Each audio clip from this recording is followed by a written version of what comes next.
So I've been the judge at the Liars Contest for most of the contests that James has been in, so I've been watching him for over 10 years, and I've watched his style improve and grow and go from something that we all did at the beginning of the Liars Contest. I did it with my brother's stories, James did it with the stories between me and when he came along, and that was kind of watch what won the last 2 years and make a story that fits that mold. And then through maturing and going through more Liars Contests and then through this whole process, just seeing James's own style develop and own way of looking at the world. Because part of what we're doing when we make up these stories and when we tell them is projecting how we want the world to look. And so it's been real neat to see what James wants the world to look like. Bill, in his workshop, he talked about starting with this kind of base reality that everybody shared in and bring the audience in with that. So I start mine with, I started the story today with, grew up in a small town and that Main Street was kind of going away. And a lot of people have experienced that. You start with this world which is very realistic that everybody can kind of latch onto. So yes, I share that experience. And then moving on from there, you really can have all the liberties you want. And I think one thing that surprised me in storytelling, and a lot of it came from listening to Bill, was how far I would go with him before I went, oh, it was a lie from the start. Like, Bill does a story about being on an airplane and having a conversation with a stewardess, and then at one point gets out onto the wing. And you realize like how close he is to getting out mid-flight and going and fixing a plane wing before you go, oh, this didn't happen. But because you're eased into it with this is our reality, these are things we share, and then the audience starts to pick up on that and share that experience with you, that they'll go a lot further with you, I think, than I realized starting out.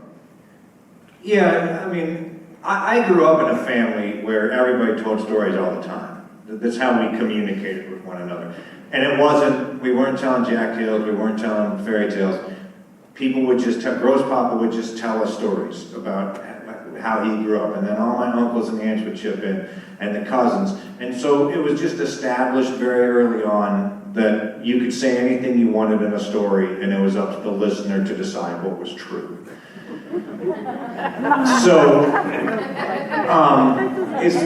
it's when you tell a story, I think one of the things you need to do, and I think all good story is a conversation. And that's because of the family that I grew up in. So that's why James and I want the lights on when we talk to you guys, because we want to be able to see you and see your facial expression. If you're understanding what we're saying, if you look confused, and we realize we're taking something for granted, and we have to go back and maybe drop a few lines to explain. So even if I'm the only one talking, I'm still having a conversation. So I'm thinking about what I'm taking for granted. So if you're sitting with your sister and you say, remember the time Aunt Bridget drove her car off the bridge into the river, drove the Buick off the bridge into the river. And then your sister says, that wasn't Aunt Margaret, or whatever I said, that was Aunt, I don't know, Juanita.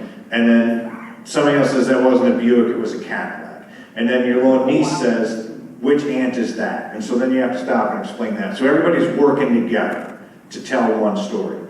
So when I'm putting stories together, I'm thinking about what I'm taking for granted, what's not going to be clear to the audience.